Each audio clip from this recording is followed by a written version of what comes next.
Kong Skull Island is a thrilling reimagining of King Kong's origins within Warner Bros. And Legendary's Monsterverse. And while Skull Island is packed with awesome action scenes and monsters, there are still a number of fascinating creatures and scenes, including alternate endings and post-credits, which didn't make it into the final movie.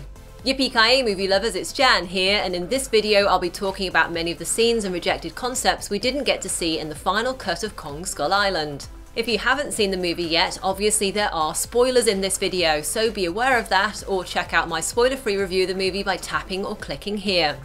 Kong Skull Island has a fantastic opening scene, however what director Jordan Vogt-Roberts initially had planned could have been even more spectacular.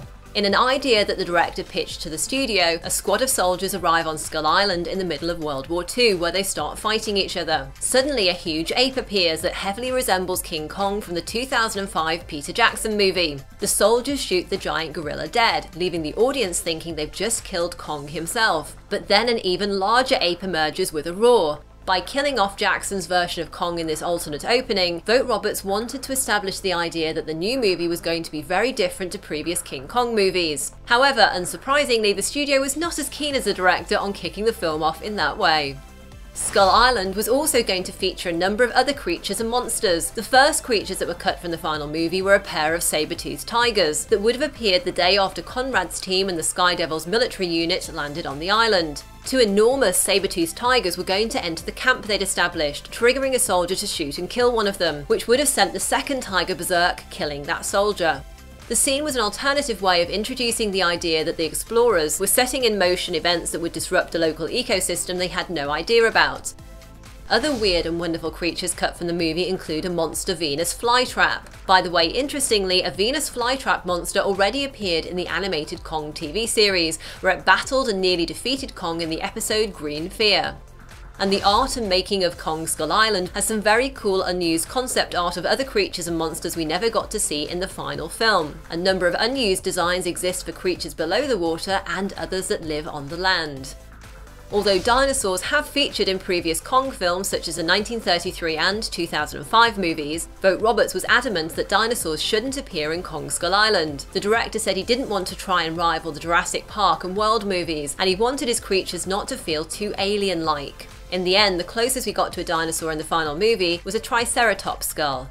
Director Vogt-Roberts also wanted the indigenous population and where they lived to feel fresh and different from previous Kong movies. But before the iwi village we see in the final movie, two alternative indigenous settlements were planned. The first was going to be the Boat City, where people lived among boats and other ships that had washed up on the island. The second village was going to be known as Kong City, and it was planned as a traditional tribal village that was built into rocks and caverns. It was a place where the people literally worshipped Kong, who would sit like a king on the throne in front of them. The concept art for Kong City looks epic, and although it didn't make it into the final movie, there is a nod to the original idea in the stone paintings of the iwi worshipping Kong that we see after Conrad and the team meet Marlowe.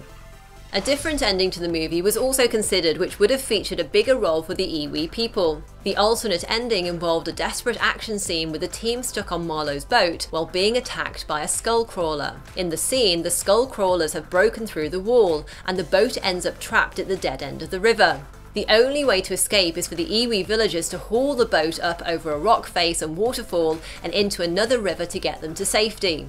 The scene was inspired by director Werner Herzog's 1982 film Fitzcarraldo, about a rubber baron who plans to use native people to drag a huge steamship over the side of a mountain in the Amazon basin.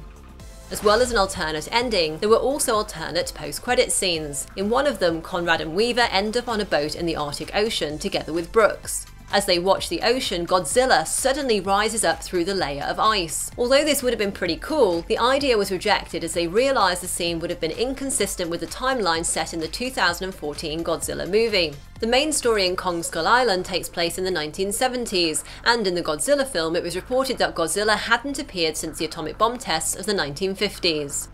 Now I'd love to know what you thought about the deleted scenes and creatures we never got to see in Kong Skull Island. And are there any kaiju you'd love to see appear in a future Kong or Godzilla movie? Let me know in the comments below. If you enjoyed this, then do hit that like button, and why not check out some more of my movie deleted scenes right here. Thanks for watching and see you next time, yippee-ki-yay movie lovers!